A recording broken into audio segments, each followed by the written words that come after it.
राम। प्रीतम वंदन गुरुदेव जी, जिण दियो नाम तत्सार। द्वितीय वंदन राम जी, जिण मेट्या भरम विकार। तृतीय वंदन सब संत जन, अनंत कोट जन।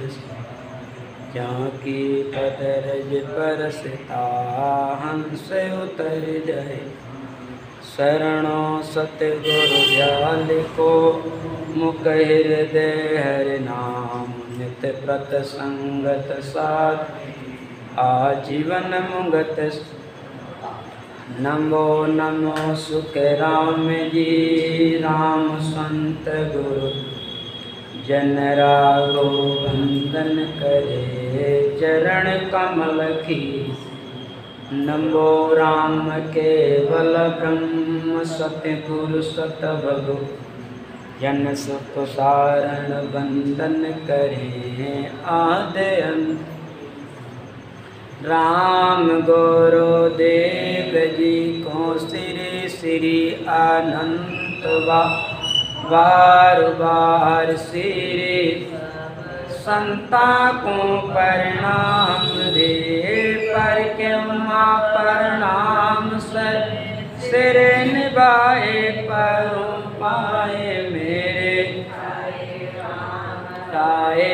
तीजो भक्ति दान रे, कर जोड़ करूं करुणा निधान। आगे मीठो राम नाम मुख में, ए सर्वना सुनु तो रस न गुणु तो। राम वाणी में के राम संतोरा बखान रे। नाम की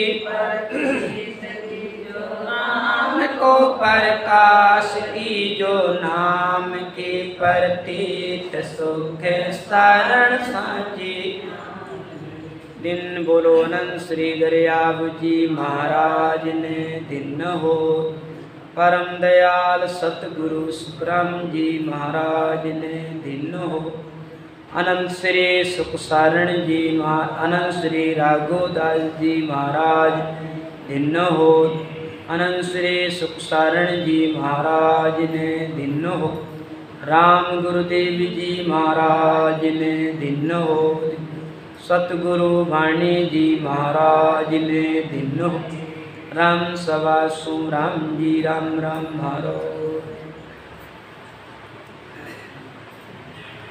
राम जी महाराज की असीम कृपा से, सतगुरुदेव की दया और मेहर से चतुर्मास के पावन दिनों में अनंत श्री सुखसारण जी महाराज के द्वारा रचित नाम की प्रतीक भक्तमाल में भक्तमाल को श्रवण कर रहे थे।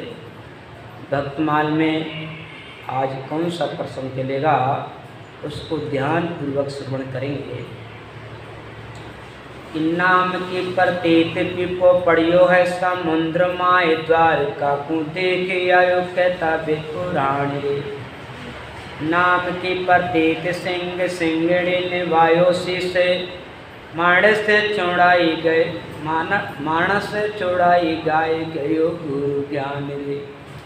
नाम की प्रतीत माधो संत को डाई सोड़े कामरी पैराई सुखी अली दिली दौड़े रे। नाम की प्रतीत रका बाका कालू कुंभा तारिया नाम की प्रतीत सुख सारण साची आन रे। नाम की प्रतीत राका बाका काज बीड़े काट बाट में दिखाई माया कंचन आभरण रे।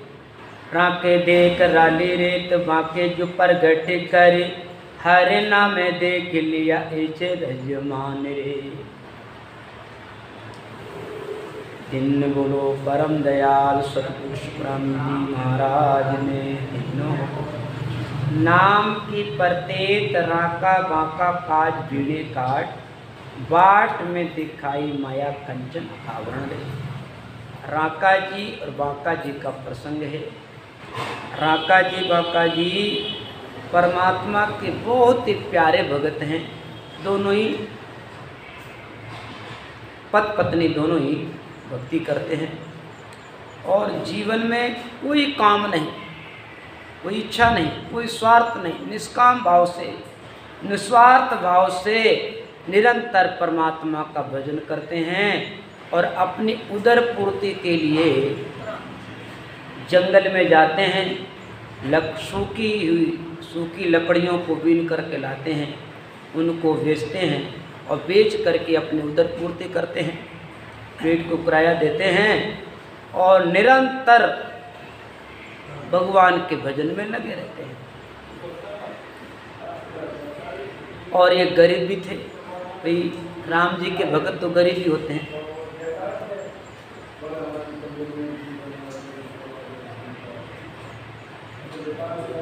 तो नामदेव जी महाराज को इनकी दयनीय स्थिति को देख करके दया आ गई।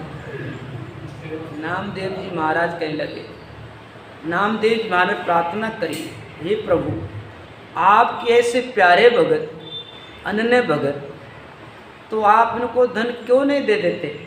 इनके पास धन हो, अगर इनके पास धन होता तो अपने घर बैठ कर के राम राम करते, भजन करते। बताओ गर्मी में, ठंड में लकड़ियाँ बीनने जाते हैं, कितनी लकड़ियाँ बीच कर कितना पैसा मिलता होगा सूखी लकड़ियों से। तो नामदेव जी महाराज प्रार्थना करते हैं, प्रभु आप इनका धन क्यों नहीं दे देते, इनकी दरिद्रता दूर करो, आखिर आपकी भगत भगवान। तो भगवान कहते, नामदेव जी मैं इनको धन देता हूँ लेकिन ये लेते ही नहीं हैं। नामदेव जी महाराज कहने लगे, प्रभु ऐसा कोई हो सके भाई जिसको तुम धन देना चाहो वो नहीं लेवे? ऐसी कोई दुनिया में है कोई क्या?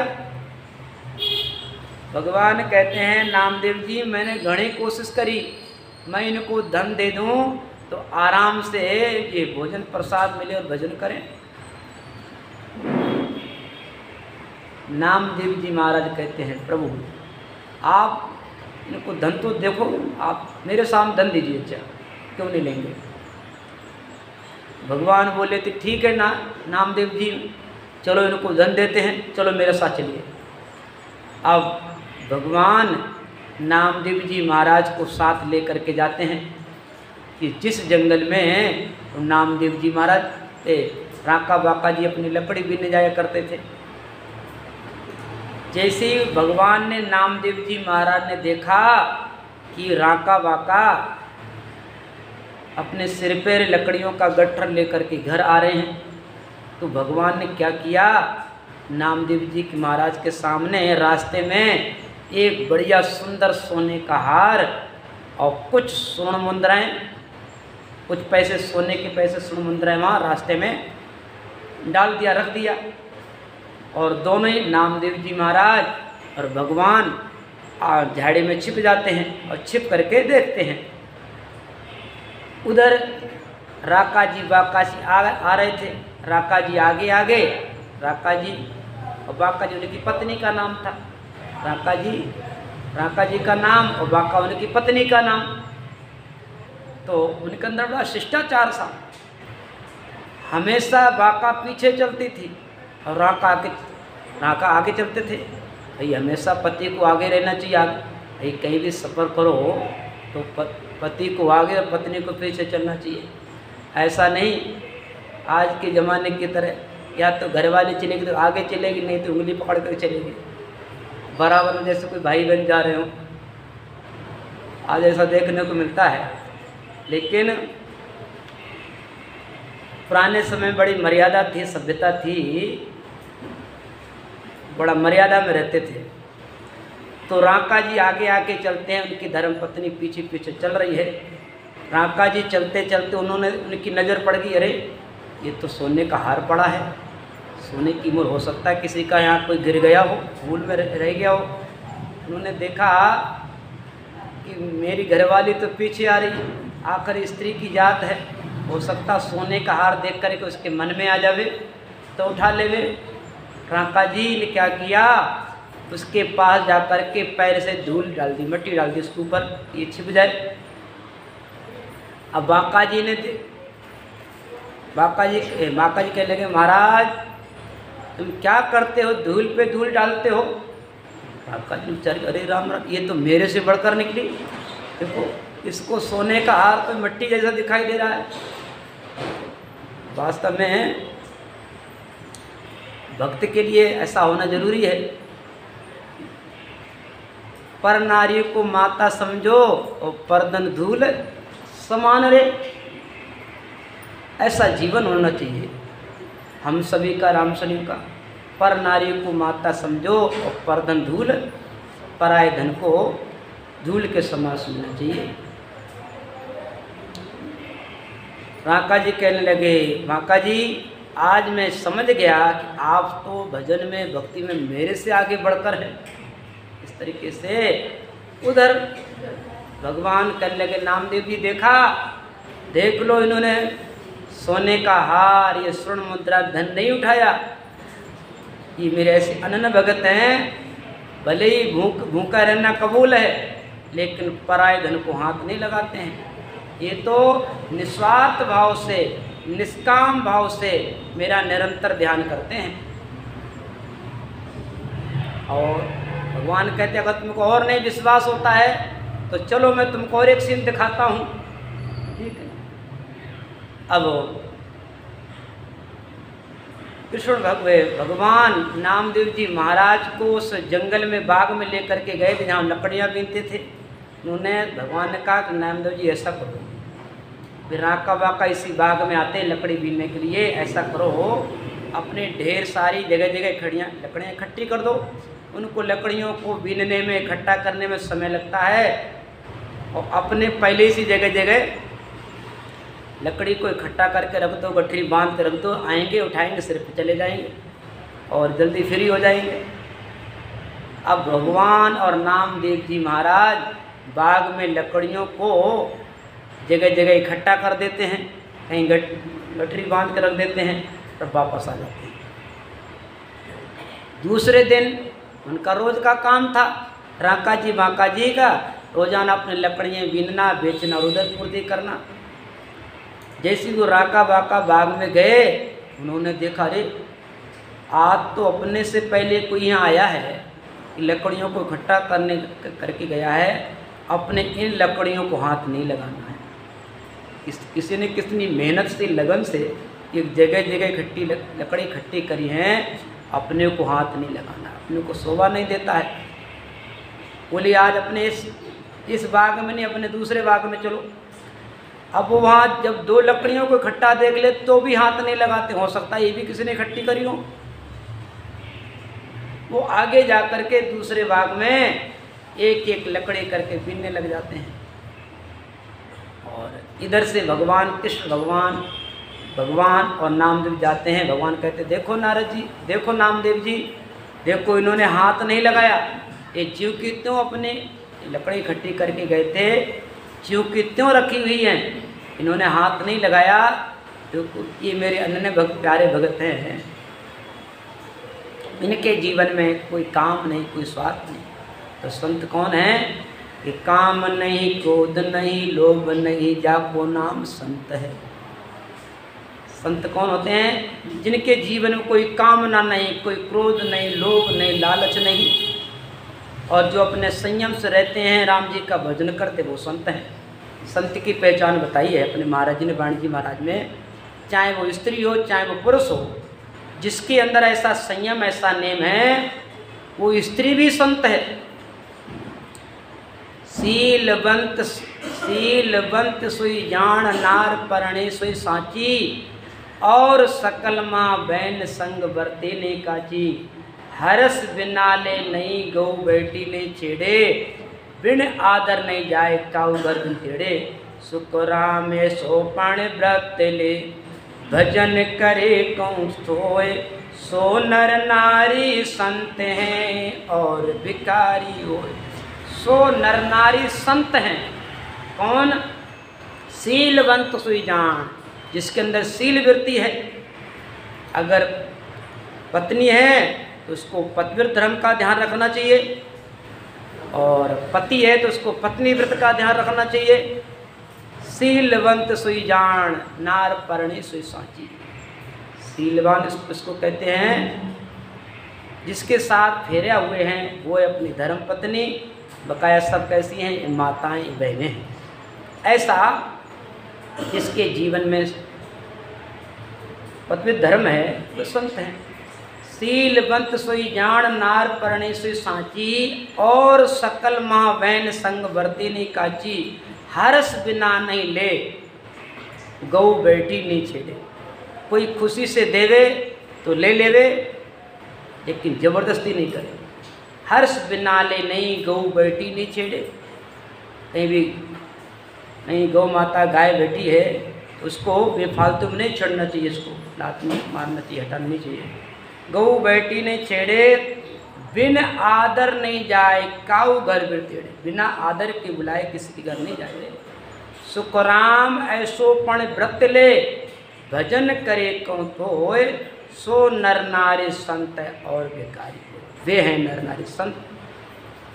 तो राका बाका जी निस्वार्थी निष्कामी थे, बस अपना उदर पूर्ति करना और भगवान का भजन करना, ऐसे थे राका बाका जी, जिनकी महिमा शास्त्रों में भक्तमाल में की है महापुरुषों ने।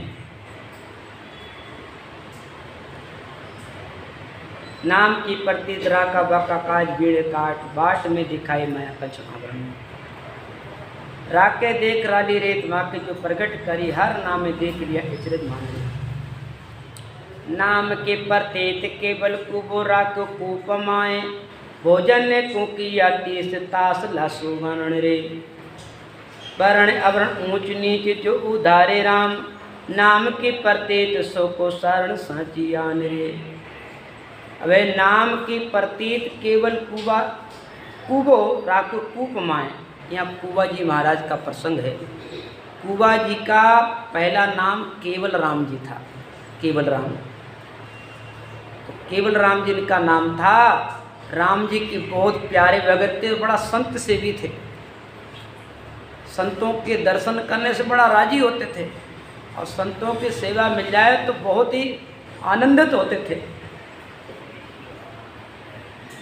और संतों से बड़ा भाव रखते थे।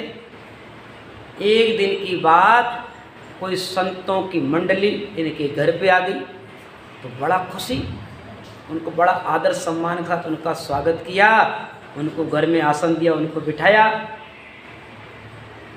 अब केवल राम जी घर में देखते हैं कि भाई संतों को भोजन प्रसाद कराना चाहिए। देखते हैं तो घर में ना कोई खिलाने को कुछ है ही नहीं, ना कोई दाल है, ना कोई चावल है, ना कोई आटा है। केवल राम जी महाराज विचार करने लगे, बताओ अपने घर पे कोई राम जी की कृपा हुई है, संत महात्मा पधारे हैं, इनको भोजन कराना अपना धर्म है, धर्म है। उन्होंने केवल राम जी ने विचार किया कि चलो थोड़ा किसी से कर्ज उधार लेके आ जाते हैं। अब वो गांव में महाजनों के पास, बनियों के पास, सेठ साहूकारों के पास गए कि सेठ जी हमको धन उधार दे दो, हमको थोड़ी ज़रूरत है। दो चार घरों में गए, सबने मना कर दिया, किसी ने दिया ही नहीं। एक सेठ जी के यहाँ पहुँच गए। केवल राम जी महाराज कह रहे हैं, सेठ जी हमको कोई थोड़ा कोई आटा चावल या कोई धन रुपया पैसा मिल जाते, कृपा करो हम आपको समय पर चुका देंगे। सेठ जी बोले, देखो केवल राम जी, कुबा जी, मैं धन उधार तो दे सकता हूँ, लेकिन एक शर्त पे दूंगा। कुबा जी महाराज बोले, सेठ जी बताओ, आप शर्त बताओ। सेठ जी कहने लगे, देखो अगर तुम मेरे खेत में कुआं खोदने का काम कर सकते हो, अगर कुआं खोदो या कुआं खोदने का काम करो तो मैं आपको धन उधार दे सकता हूँ।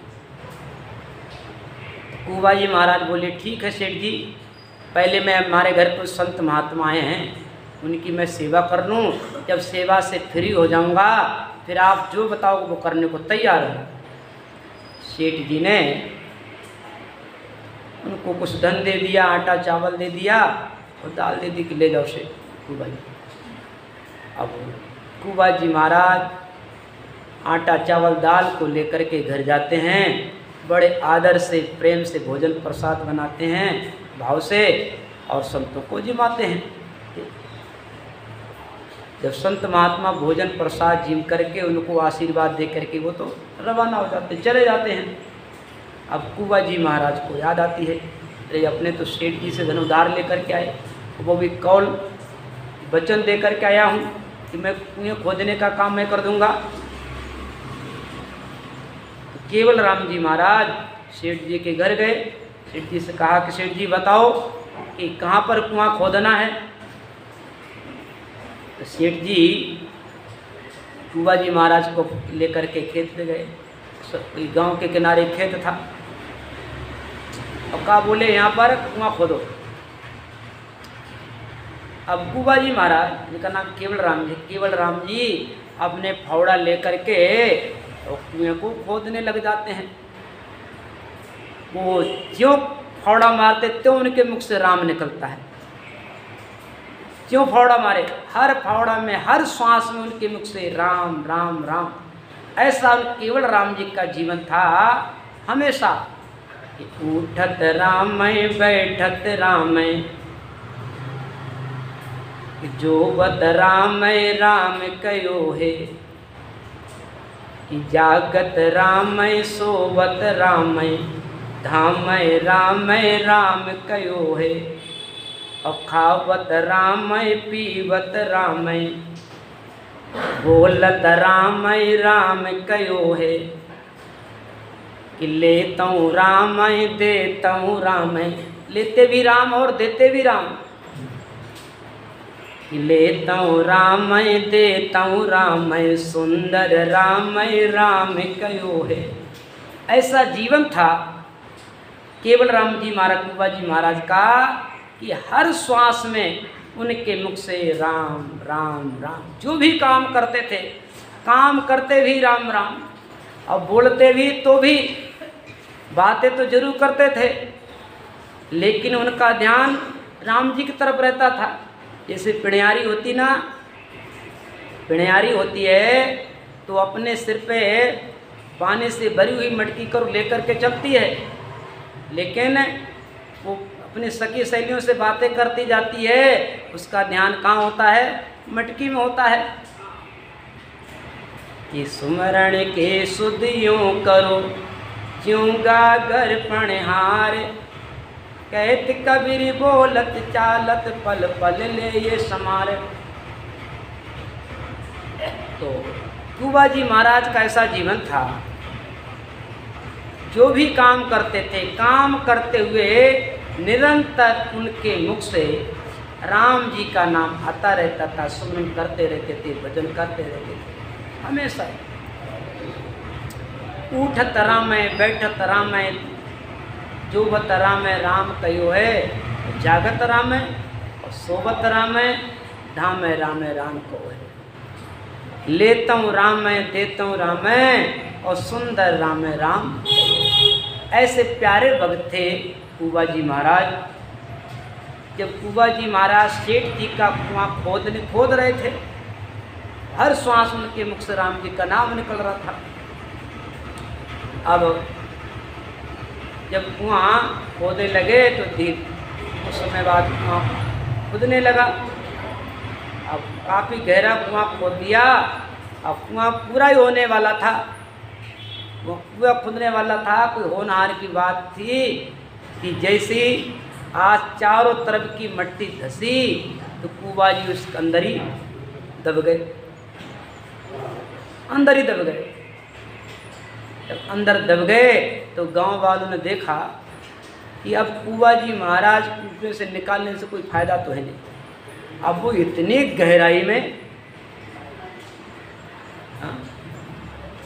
50-60 फीट गहराई में, अब वो तो मर गए होंगे और मेहनत करने से कोई फायदा है नहीं।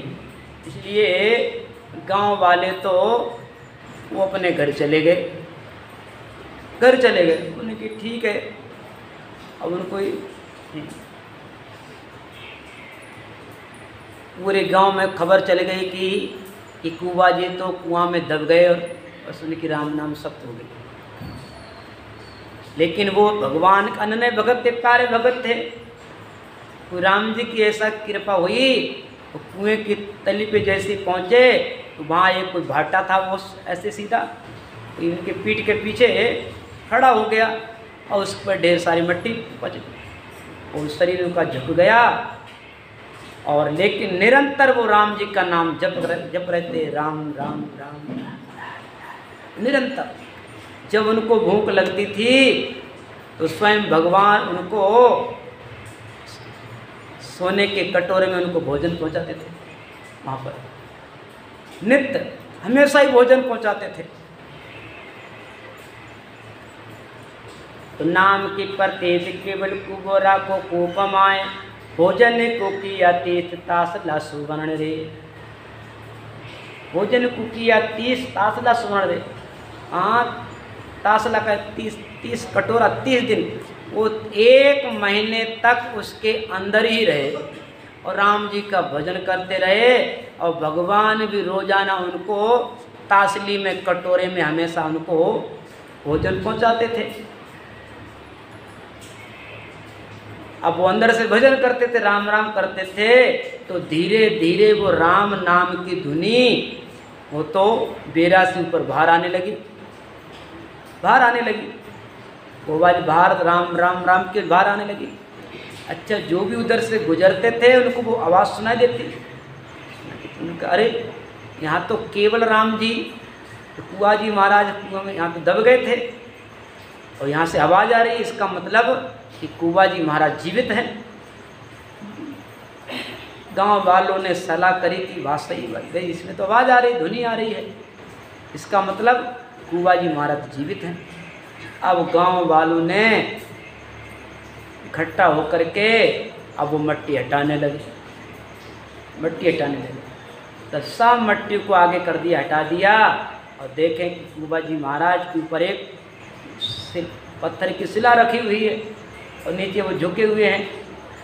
तो वो शिला पड़ने से उनका शरीर झुक गया और झुकने से उनके शरीर झुक गया, तो वे उनका शरीर कुबड़, पीठ में कुबड़ निकल आया, तिरछा हो गया। अब वो तिरछे रह चलते थे, तिरछा उनका शरीर तिरछा, उनका में ये पीठ की हड्डी टेढ़ी होने से कूबे चलने लगे, इसलिए उनका नाम रख दिया कुआ जी, कुआ जी।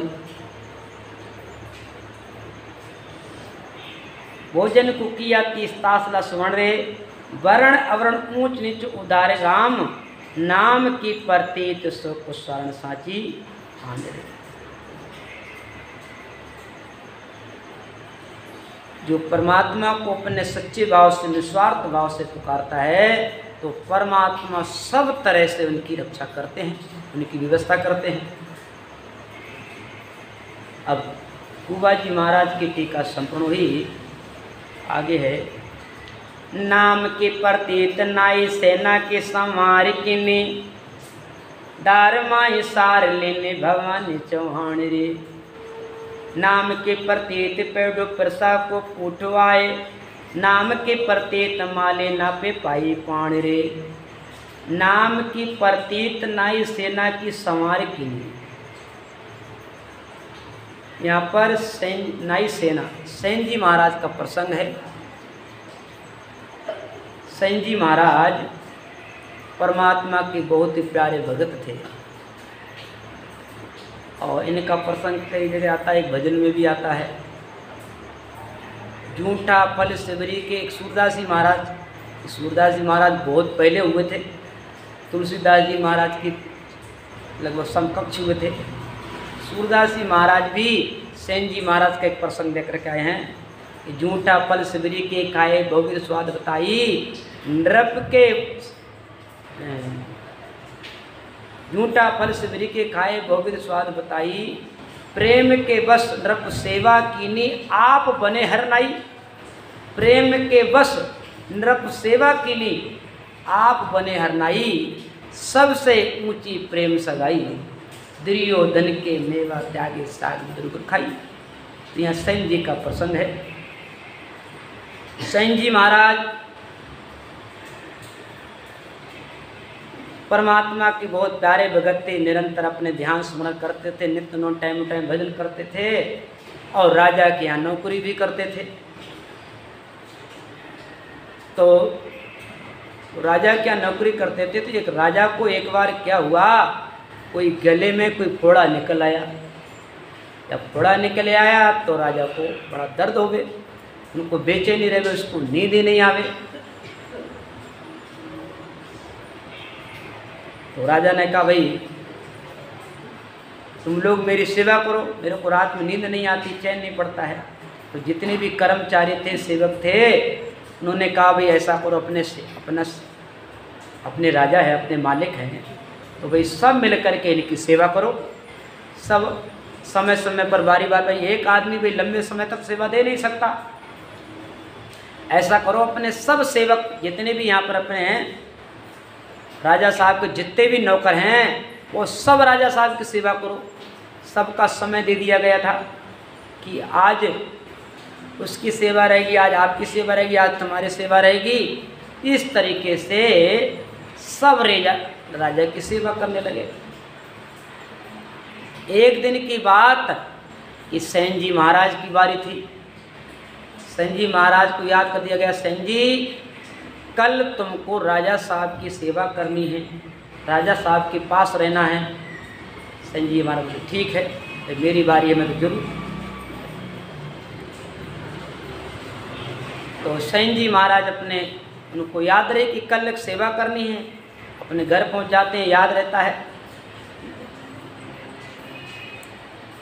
अब शाम को सो जाते, लेकिन उनको याद रहता है कि कल अपने को राजा साहब की सेवा करनी है, उनकी ड्यूटी में हाजिर रहना है।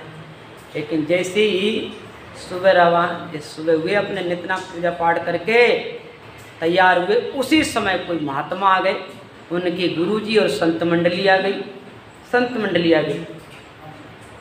तो सेन जी महाराज उन संतों को देख करके प्रणाम नमस्कार किया, आदर सम्मान किया, उनको आसन दिया और अपने घरवाली से कहा, हे देवी देखो आज अपने घर पे गुरुजी महाराज संत महात्मा पधारे हैं, उनकी तुम सेवा करना बढ़िया से, और मेरी आज ड्यूटी है, राजा की सेवा करनी है।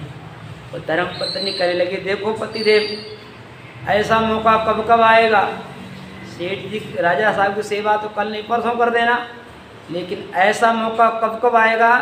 देखो आज गुरुजी महाराज पधारे हैं, संत महात्मा तो स्वयं साक्षात परमात्मा पधार गए हैं, इसलिए अपने दोनों ही सेवा करो आज।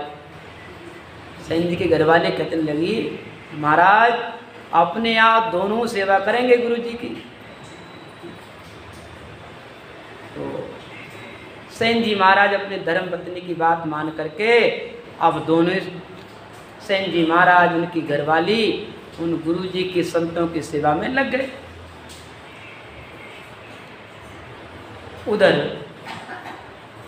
राजा की सेवा करनी थी। राजा बेचारा परेशान, दर्द के मारे, पीड़ा के मारे। भगवान ने सोचा कि मेरा भगत तो इस संतों की सेवा में लगा है, चलो इसकी जगह मैं ही सेवा कर दूं, मैं ही सेवा करूं। अब भगवान सेन जी महाराज का स्वरूप बना करके, अपने साफा पगड़ी बांध करके, अपने हाथ में झोली डंडा ले करके भगवान सेन जी महाराज का स्वरूप बना करके राजा के दरबार में जाते हैं और राजा की सेवा में हाजिर हो जाते हैं। और जैसे ही वो भगवान राजा की सेवा में लगे और जैसे वो हाथ फेरते हैं उसकी गर्दन पर, तो एकदम राजा भगवान हाथ फेरते हैं। भाई हाँ, भगवान जिसके ऊपर हाथ फेरे उसको फिर कौन सी कष्ट पीड़ा रह सकती है। अब भगवान अपने हाथों से और राजा के गर्दन की मालिश करे, हाथ फेरे, और उस राजा को तो बड़ा शांति मिल गई। वो जितनी भी दुख पीड़ा थी वो एकदम दूर हो गई और राजा को बड़ा बढ़िया गहरी नींद आई। उसको पता ही नहीं चला कि रात किधर निकल गई। वैसे हमेशा तो उसको कि एक रात बहुत लंबी लगती थी, इसको हमेशा पीड़ा कष्ट होता था, लेकिन जिस दिन भगवान ने उनकी सेवा करी उसकी पीड़ा कष्ट सब मिट गया, फोड़ा भी ठीक हो गया और उनको नींद भी बढ़िया आई। नींद बढ़िया आई तो सुबह राजा का ध्यान खुला। राजा ने कहा, अरे आज तो मेरे को बहुत बढ़िया नींद आई, एकदम फोड़ा भी ठीक हो गया। अरे भाई कल किसने सेवा करी मेरी? तो सेवकों ने कहा कि राजा साहब, कल की सेवा में ये सेन जी महाराज थे आपकी सेवा में। अरे तो सेन जी को बुलाओ, सेन जी को बुलाओ। अब जो सेवादार थे वो दौड़ते हुए जाते हैं कि सेन जी तुमको राजा साहब ने बुलाया है। अब सेन जी बेचारे महाराज धूजे डरे। सेन जी महाराज कहने लगे, देवी देखो कल सेवा करने नहीं गए, आज देखो सूचना आ गई है, अब राजा अपने को सजा देगा, दंड देगा, अब क्या किया जाए। धर्मपत्नी कहती, क्यों महाराज चिंता क्यों करते हो, जाइए आप, सच्ची बात उनको बता देना। अब सेन जी महाराज डरते हुए धूजते हुए बेचारे वहाँ जाते खड़े हो जाते हैं, ठीक है, खड़े हो जाते हैं। राजा ने पूछा कि सेन जी कल सेवा में तुम थे? वो चले डरते हुए धूजने लगे, कहने लगे सेठ राजा साहब भाई कल मैं सेवा में नहीं आ सका, और मेरे घर पे मेरे गुरुजी संत महात्मा पधार गए, मैं उनकी सेवा में लग गया। राजा कहने लगा कि जिसने मेरी सेवा करी वो आपके हमशक्ल था, आप जैसा ही था, ठीक है, लेकिन मेरी सेवा तो बहुत बढ़िया करी। मेरे को लगता तुम ही आए थे सेवा करने के लिए। मेरी सेवा इतनी बढ़िया सेवा करी कि मेरा ये फोड़ा भी ठीक हो गया, दर्द पीड़ा सब मिट गई, और नींद भी बढ़िया आई। तो सेन जी महाराज बोले, राजा हम तो नहीं आए, ऐसी सेवा तुम्हारे जो प्रभु भगवान है राम जी वही कर सकते हैं, वही आ सकते हैं। मैंने कहा ऐसी बात है? बोले हाँ, कि जन की जैसी भावना तैसा ही हर होए, और साहिब बिना शुक्रान तो दूसरे सुने कोई। जिनकी जैसी भावना होती है भगवान उस में प्रकट हो जाते हैं। उस राजा को विश्वास हो गया कि बताओ कि भगवान सेन जी का स्वरूप बना करके मेरी सेवा में हाजिर हो गए। ये सेन जी तो बड़े अनन्य भगत, प्यारे भगत हैं। राजा ने कहा कि सेन जी अब तुम आराम से घर बैठ के अपने ध्यान स्मरण भजन करो, ठीक है, और जो भी आपको धन चाहिए, अन्न चाहिए, यहाँ से ले जाया करो। तुम तो खूब आनंद से प्रेम से भगवान का भजन करो, ध्यान करो, स्मरण करो। तो ऐसे थे सेन जी महाराज, जिनकी सेवा को देख करके भगवान सेवा करने आ गए।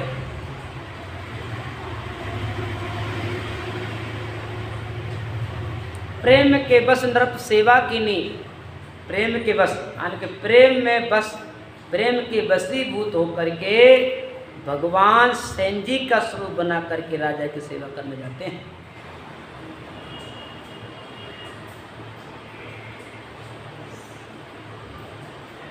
तो नाम की प्रतीत नाई सेना की समार कीनी, दार माई सार लीनी भवानी चौहान रे। अब यहाँ पर भवानी चौहान का प्रसंग है। भवानी चौहान ये उदयपुर राजा के, उदयपुर को राणा था, उसके कुछ सेनापति थे, सेनापति। तो वे अपने कार्य में तत्पर रहते थे, सेवा में राजा के यहाँ।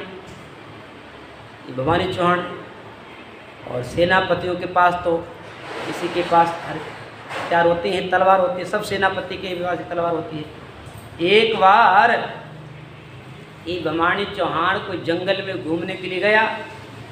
जंगल में घूमते ही उसने हिरणी को देख लिया, और हिरणी को देखते ही उसने अपने हाथ में म्यान में तलवार निकाल करके वो तलवार को फेंक के मारा, तो हिरणी के 2 टुकड़े हो गए और वो तड़पते हुए मर गई। उसके पेट में 2 बच्चे थे, बेचारे बच्चे भी मर गए। अब उसको अंदर से दया, अरे राम राम राम राम, मेरे से इतना बड़ा पाप हो गया। बताओ, मैंने गर्भवती हिरणी का वध कर दिया, इसके 2 बच्चे मर गए। अब वो उसके पास बैठ कर के रोने लगा, प्रार्थना, हे प्रभु, हे राम जी, मैं ऐसी गलती जिंदगी में कभी नहीं करूँगा, आज से मैं ये तलवार भी नहीं रखूँगा। अब उस घर जाकर उसने क्या किया, अपनी माँ को बताया, हे माँ, मेरे से ऐसा एक बहुत भारी पाप हो गया, मेरी तलवार से हिरणी के 2 टुकड़े हो गए, उसके पेट बच्चे तो दोनों मर गए। ऐसा पाप जिंदगी कभी नहीं करूँगा, क्षमा मांगता हूँ राम जी महाराज से। उसी समय उसने क्या किया, बोले अपने को ये तलवार नहीं रखनी है। जो लोहे की तलवार थी वो घर में रख दी और लकड़ी की तलवार उसको म्यान में डाल ली। बोली जब तलवार ही नहीं होगी तो हाथ उठेगा नहीं, उठ भी जाएगा तो तलवार काम नहीं करेगी। अब उसने म्यान में लकड़ी की तलवार बना करके फिट कर ली और अपने राजा के दरबार में वो लकड़ी की तलवार लेकर के म्यान में अपने सेवा करे, अपनी चौकीदारी करे, अपने पहरेदारी करे। उनका कोई गोती भाई था, उस गोती भाई को पता थी कि इसकी म्यान में लकड़ी की तलवार है। वो गोती भाई ने राजा को शिकायत कर दी, राजा साहब आपका जो सेनापति है ना, इसकी म्यान में लकड़ी की तलवार है, बताओ ये क्या आपकी सुरक्षा करेगा, क्या सेवा करेगा आपकी। तो राजा ने ध्यान ही नहीं दिया कि ऐसा कोई हो सके, कोई म्यान में कोई लकड़ी की तलवार, ये झूठ बोलता होगा। अब उसने 2-4 बार शिकायत करी। एक बार जो कर कह दिया, मैं राजा साहब मैं झूठ नहीं बोलता हूँ, इस भवानी की चौहान, भवानी चौहान है ना, भवानी चौहान की म्यान में लकड़ी की तलवार है, आप इंक्वायरी कर लो, अगर मैं झूठ बोलता हूँ तो मेरे को सजा देना, जो आपकी इच्छा हो। बोले ठीक ही जाओ। एक दिन की बात, कोई ऐसा समय आया कि वो राजा सभी जितने भी सैनिक थे, सेनापति थे, सबको बुलाकर इकट्ठा किया। बोले सब तुम अपने, तुम्हारे पास जो हथियार है ना चेक कराइए, सब जिनके पास तलवार है ना सब चेक कराओ। तो सब अपनी अपनी तलवार लेकर के मेन में से निकालते, तो तलवार दिखा चमकती हुई, सब दिखा रहे थे अपनी अपनी तलवार को। नंबर आ गया भवानी चौहान का। आज ने कहा कि हाँ भवानी चौहान तलवार दिखाइए। तो हाथ जोड़ कर राजा साहब भाई मेरी म्यान में तो लकड़ी की तलवार है, लकड़ी की तलवार दिखाइए, कैसी तलवार है। और दूध डरते हुए धोते हुए उसने कहा कि साहब मेरे दिखाइए। अब जैसी उसने वो म्यान में तलवार खींची, एकदम फड़फड़ाती हुई, चमकती हुई, एकदम अच्छे लोहे की सार, बढ़िया लोहे की तलवार चमकती हुई एकदम दिखाई, दिखाई। अब वो उसमें तलवार निकली, राजा को रीस आई, उसको बुलाओ, झूठ बोल रहा था। तो गोती भाई बुलाओ उसको फांसी की सजा दी जाए, ये झूठ बोलता है। वहाँ से लकड़ी तलवार देखो, उसमें चमकती हुई तलवार निकली, सजा दो इसको, फांसी की सजा दो। भवानी चौहान ने कहा कि राजा साहब ये तो सही बोला, इसकी गलती नहीं है, इतना सही कहा कि इसमें लकड़ी की तलवार है। तो मैंने लकड़ी की तलवार रखी थी, लेकिन अब ये कोई राम जी की कृपा है कि उस दिन से उसने अपने आप बीती बताई। भवानी चौहान ने कहा कि राजा साहब एक बार मैं जंगल में घूमने के लिए गया, तो मैंने इस जो मेरे पास तलवार, उस तलवार से मैंने हिरणी का वध कर दिया। हिरणी के 2 टुकड़े हो गए, उसके बच्चे मर गए। उस दिन से मैंने उस तलवार को रख दिया, जीवों की हिंसा करना बंद कर दी, और नित्य प्रत मैं भगवान को याद करता हूँ, भजन करता हूँ। और राम जी के प्रभाव से ये सब कुछ हुआ है। देखो भगवान को याद करने से, प्रार्थना करने से लकड़ी की तलवार एकदम चमकती हुई लोहे की तलवार बन गई। तो जब भी हम राम जी की भक्ति करते हैं, उनको याद करते हैं, वो हमारे हर कार्य को सफल कर देते हैं। कल बाबू जी बता रहे थे ना, जिसका कार्य राम संवारे अब ताका कार्य कौन बिगाड़े। भाई जिसका कार्य राम जी संभाले हैं, उसका कार्य कौन बिगाड़ सकता है। जिस पर कृपा राम की हुई, बाप पर कृपा करे सब कोई। जाको राके साइया मार सके नहीं कोई, बाल नबा का कर सके जो जग बेरी हुए। इसको राम जी राके उसको कौन बिगाड़ सकता है, कौन मार सकता है। तो नाम की प्रतीत नाई सेना की समार किन्नी, दार माही सार लेनी भवानी चौहान रे। नाम की प्रतीत पेड़ो प्रसाद को नाम की प्रतीत पेंडो प्रसा को पूटो आए, नाम की प्रतीत माले ना पी पाई पाण रे। नाम की प्रतीत पेंडो प्रसा को पूटो आए। यहाँ परसा खाते का प्रसंग है। परशुराम जी, परसा खाते का नाम शुद्ध नाम था परशुराम जी महाराज। तो परशुराम जी महाराज भगवान के अनन्य बहुत ही प्यारे भगत थे और अपने लकड़ी का काम करते थे और निरंतर भगवान का भजन करते थे। एक दिन की बात, जो मेड़ता का राजा, मेड़ते दरबार का राजा कहीं जोधपुर दरबार के लिए जा रहा था, तो रास्ते में ही उस राजा जयमल राजा का जो रथ था, उस रथ का पहिया टूटी फाट गई। अब रथ चलना बंद हो गया। अब राजा ने कहा, अपने सेनापति को कहा कि सेनापति जाइए, ये पास में गांव है, कलरू गांव है ना, इसमें कोई खाती कोई बड़े ही मिल जाए तो लेके आओ, बुला के लाओ। तो राजा के कहने से सेनापति गांव में जाता है, पूछता है कि मेरे को कोई खाती का घर बताओ, बड़े का घर बताओ। किसी ने कह दिया ये सामने वाला घर है ना, ये परशुराम खाती का घर है। ठीक है। उस समय जैसी वो सेनापति गया, उस समय परशुराम जी खाती अपने ध्यान स्मरण में बैठे हुए थे। उसने आवाज़ दी कि परशुराम जी। उन्होंने ध्यान खोल करके उठ करके आए। बोले क्या बात? बोले हमारे राजा साहब का रथ का पहिया टूट गया है, उसको ठीक करना, चलो ठीक करना, चलिए हमारे साथ में। तो परशुराम ने कहा कि वैसा करो, आप चलो, मैं आप पीछे से आता हूँ, मैं अपना जो मैं नित्य का नियम पूरा कर लूँ। तो मेरे को जो भजन करना है, घंटा, सवा घंटा, 1.5 घंटा, वो मैं नियम पूरा कर लूँ, मैं आता हूँ। सेनापति तो वापस चला गया राजा के पास। अब वो परशुराम खाती फिर ध्यान में बैठ गए। तो ध्यान में भूल गए, ध्यान में ऐसे भजन में लीन हो गए, गर्क हो गए कि उनको याद ही नहीं रहा कि मेरे को मारा भैया ठीक करने जाना है। भगवान ने, राम जी ने सोचा कि मेरा भगत तो मेरे ध्यान में बैठा है, मेरे ध्यान में ये सब कुछ भूल गया है, अपने कर्तव्य को भी भूल गया है। चलो इसको तो भजन में रहने दो, चलो मैं ही एक थोड़ी हेल्प मैं भी कर देता हूँ। भाई जब भगत मेरा ध्यान करते, मेरे को भगत का ध्यान रखना चाहिए ना। ये एक व्यवहार की बात होती है ना। कई बार कहता हूँ ना, जब आप मेरे से प्रेम करेंगे तो मैं आपसे प्रेम करूँगा, आप मेरी सहायता करेंगे तो मैं आपकी सहायता करूँगा, आप मेरा ध्यान रखेंगे तो मैं आपका ध्यान रखूँगा। ऐसे ही परमात्मा का विधान है। जो परमात्मा का ध्यान करते हैं तो परमात्मा उनका ध्यान रखते हैं। तो परमात्मा ने सोचा ये परसा खाती मेरे ध्यान में मग्न है, लीन है, तो चलो भाई इनकी जगह मैं ही सेवा करके आ जाता हूँ। अब परमात्मा परसा खाती का स्वरूप बना करके अपने औजार हथियार अपने कंधे पे डाल करके पहुँच गए वहाँ। ठीक है।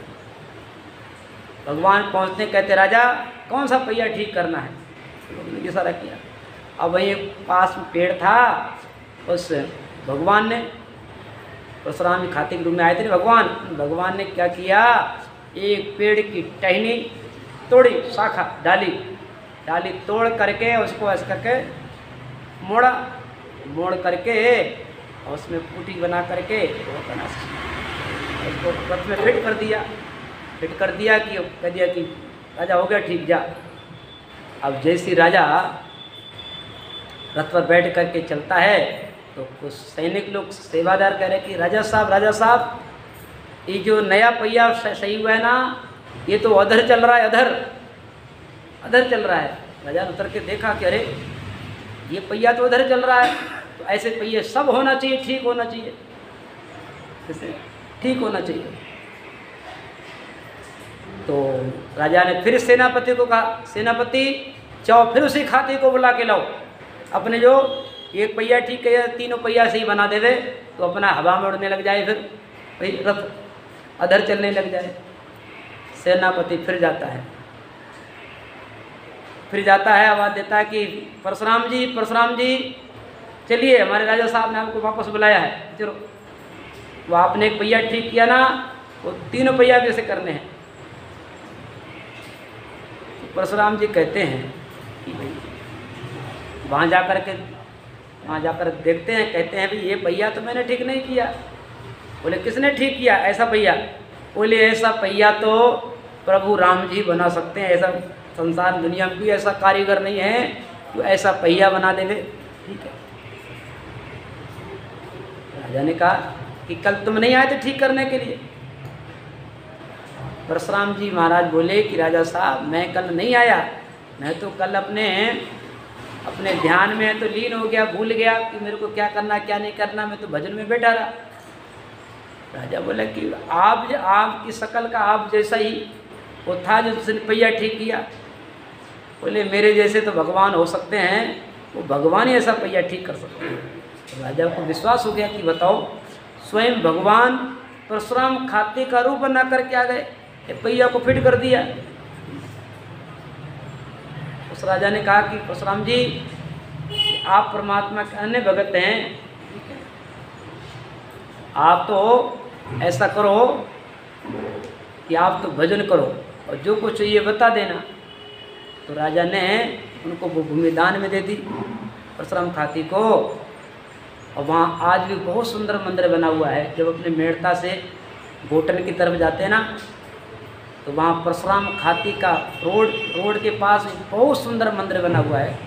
अभी हम 3-4 महीने पहले हम और बाप जी 3-4 लोग गए थे, बहुत सुंदर मंदिर देखा। वहाँ पर उनकी आकृति फोटो बनी हुई है, बहुत सुंदर मंदिर है, काफ़ी बीच में बना हुआ है और उसकी मंदिर के चारों तरफ काफ़ी ग्राउंड फील्ड है। तो नाम की प्रतीत पेड़ो प्रसा को कोठो आए, नाम की प्रतीत माली नापे पाई पाण रे।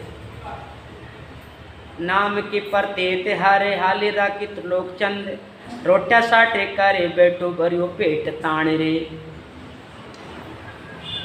अब यहाँ पर नाम की प्रतीत हरियाली राखे त्रिलोक चंद, यहाँ त्रिलोक चंद जी का प्रसंग है। ये त्रिलोक चंद जी परमात्मा के बहुत प्यारे भगत थे और जाति से महाजन थे, सेठ थे। तो ये त्रिलोक चंद जी खूब साधु संतों की सेवा करते थे और इनके घर पे संत महात्मा भी खूब आते थे। तो ये भाव रखते थे, तो जो भाव रखते हैं तो संत महात्मा जाते हैं। अब ये विचार करते थे हमारे घर पे साधु संत आते हैं कि जैसी सेवा इनकी होना चाहिए वैसे मैं कर नहीं पाता हूँ।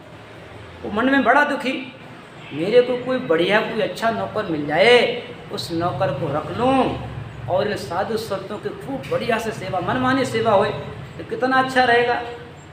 अब वो सेठ जी नौकर की फिक्र में ऐसा कोई नौकर, बढ़िया नौकर मिल जाए जिसको मैं अपने घर रख लूँ। तो अब वो भगवान का भजन करें और चिंता करें कि बढ़िया नौकर मिल जाए, संतों की सेवा हो गई। परमात्मा ने सोचा कि बताओ ये मेरे सेठ जी भगत है त्रिलोक चंद जी, ये हमेशा वो ध्यान करते हैं, उनको थोड़ा उदास रहते हैं। तो स्वयं परमात्मा एक आदमी का रूप बना करके फटे पुराने कपड़े और फटे हुए जूते और गंदा संदा मैला कुचैला वो भगवान स्वरूप बना करके उसके घर से सामने से गुजरे। भगवान एक आदमी का रूप बना करके सेठ जी के सामने, सेठ जी ने देखा कि भैया बात सुन, गली में कैसा है, क्या चाहता है, क्या तेरे को नौकरी की ज़रूरत है क्या? बोले हाँ मेरे को कोई नौकरी की ज़रूरत तो है। बोले तो हमारे यहाँ कर लो, हमारे यहाँ ज़रूरत है, हमारे यहाँ साधु संत आते हैं। बोले नौकरी तो कर लूँगा, लेकिन मेरी एक शर्त है, जो मेरे को पेट भर के भोजन कराएगा तो वहाँ तो मैं ठहरता हूँ, और मेरे को पेट भर के भोजन नहीं मिला तो मैं नहीं रहता हूँ। सेठ जी बोले भाई पेट भर के भोजन तो करा देंगे, लेकिन तनख्वाह कितनी लोगे? पहले पूछा आपका नाम क्या है?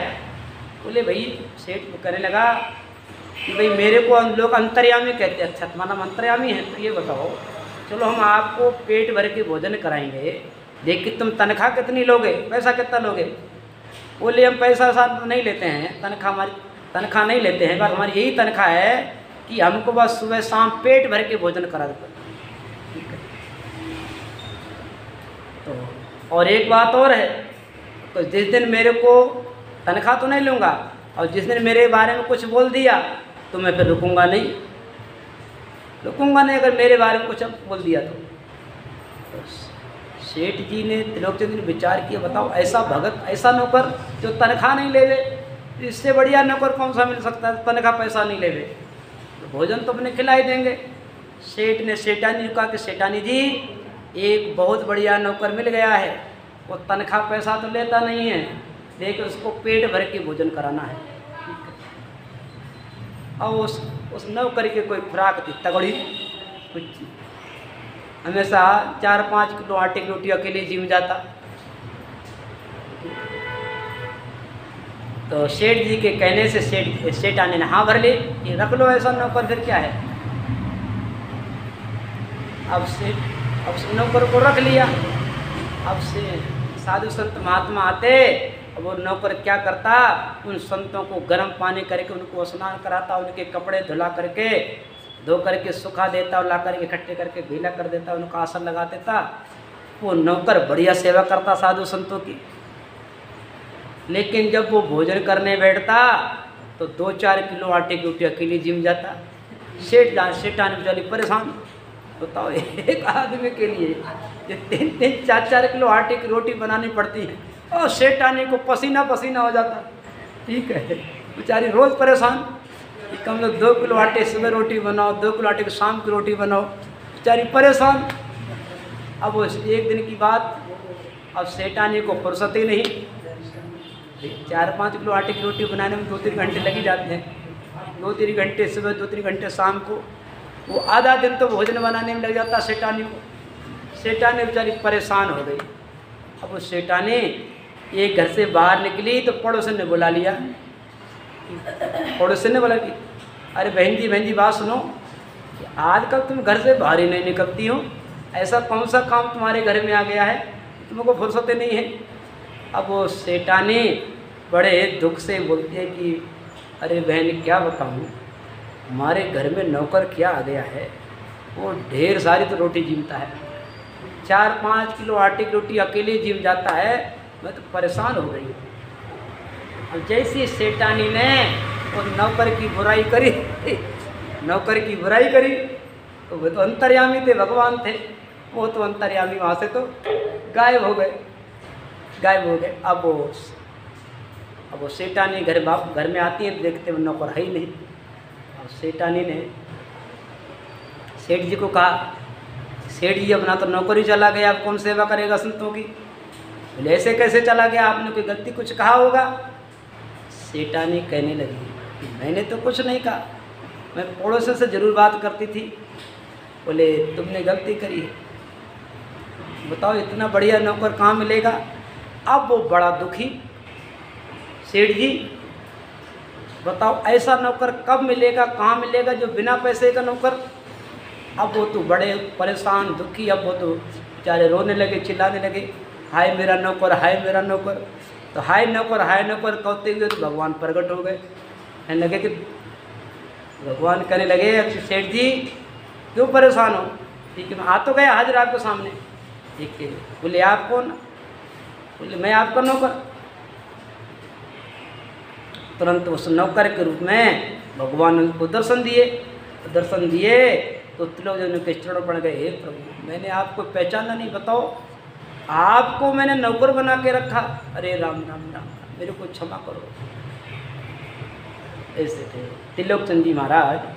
नाम की प्रतीत हरियाली तारिया त्रिलोकचंद, रोटियां साटे करे बैठो भरियो पेट। दिन बोलो सतगुरु सुखराम जी महाराज ने, अनंत श्री राघोदास जी महाराज, अनंत श्री सुखसाण जी महाराज ने, अब सीधे बैठ करके थोड़ी देर के लिए राम भजन करेंगे।